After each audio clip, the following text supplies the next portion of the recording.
আসসালামু আলাইকুম। কথা হলো কথা না, এই হিরো আলমকে তারা যেভাবে পিটাইলো, বেদরভাবে মারলো, তার অপরাধটা কি ছিল? আপনারা কি এরকম হিরো আলমকে তৈরি করতে পারবেন? সে যেমনই যেই অবস্থায় থাক, ধরুন সে একটা সাধারণ লোক, সে নিজের জায়গা থেকে নিজে প্রতিবাদ করে, সে অন্যায়ের বিরুদ্ধে দাঁড়ায়। তার কি এমন দোষ আছে যে আপনারা তাকে মারলেন? যারা তাকে মারছে তারা ক্ষমতা না আসতেই এরকম অবস্থা একটা গেছে। ভবিষ্যতে যখন তারা ক্ষমতা যাবে তখন তারা কি করবে?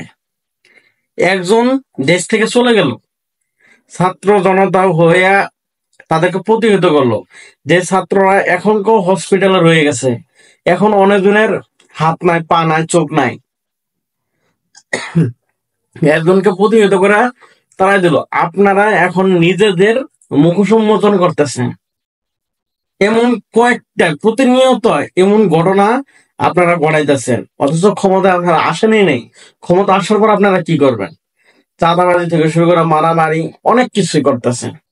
ক্ষমতায় আসেন, না এসে সারে যদি একটা লোককে এইভাবে আপনারা পিটাইলেন, এইভাবে যে মারলেন, কামটা কি ঠিক হয়েছে?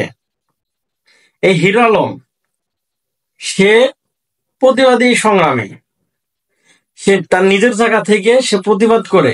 সে তো কারো কাছ থেকে ঘুষ নেয় না, কারো কাছ থেকে 2 টাকা চায় নেয় না, সে নিজে ইনকাম করে। সে ইউটিউব ফেসবুক থেকে সে নিজে ইনকাম করে নিজের ফ্যামিলি চালায়। এরকম হিরো আলম, সাপোজ ধরান, এরকম হিরো আলম কয়টার আপনারা তৈরি করতে পারবেন? সে মানুষ তো তার বিনোদন দেখে না, মানুষ তো আগে নিয়ে তাকে সমালোচনা করতো, কিন্তু তার জায়গায় হয়ে এত সমালোচনার মুখে হয়েও যে প্রতিবাদী একটা লোক যে দাঁড়াইছে, আপনারা তাকে আক্রমণ করলেন। কি এমন আক্রোশ ছিল যে তাকে আপনাদের মারতেই হবে? মারাটা কি খুব জরুরি ছিল?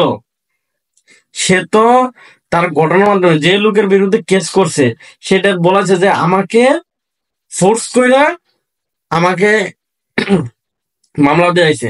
আচ্ছা, আপনারা যদি ধরেন যে তার বিরুদ্ধে মামলা করছে দেখে আপনারা তারা মারছে, আচ্ছা, আপনাদের এই যে ভাই বোনেরা, যে অনেক ভাই বোনেরা যে আহত করছে, অনেক লোক, তারা এখনকেও দেশে রয়ে গেছে, এখনকেও তারা চাকরিতে জয়েন করতেছে, এখনো তারা ডিউটি পালন করতেছে।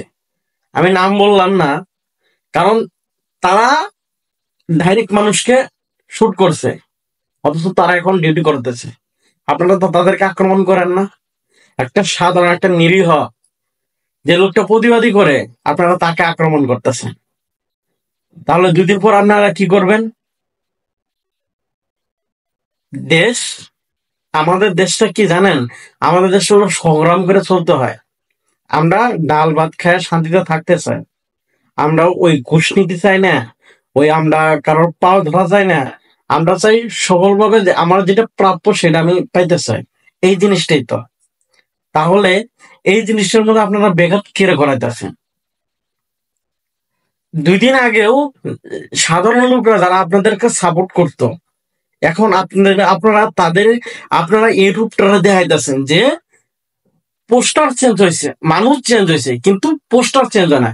এখন সে পোস্টারের ভিতরে লোকগুলা চেঞ্জ হয়েছে, দলের নাম চেঞ্জ হয়েছে। এখন এখন এখন একটা দল আইছে, আগের দল গেছে গা। পোস্টার জায়গায় পোস্টার আছে, খালি লোকগুলো পরিবর্তন হয়েছে, আর দলের নাম পরিবর্তন হয়েছে, এটুকুই। তাহলে কি হইলো? এতে যে সংগ্রাম, এতে যে একটা ইতিহাস, এই যে একটা স্বাধীন বিপ্লবী মনে রাখছে, অমুকের কাছে যা চাঁদা তুলতেছে, অমুকের কাছে যা টেন্ডার তুলতেছে, অমুককে ধরে মারতেছে, এটা তো চায় না। একটা নতুন একটা দেশ বাংলাদেশ হইতে চাইছে, আর সেই বাংলাদেশে হিরো আলমের মতো লোক মার খায়। 2 দিন পরে আরেকজনকে মারবো না বা আমাকে মারবো না, তার কোনো গ্যারান্টি আছে? তাদের বিচার কবে হবে?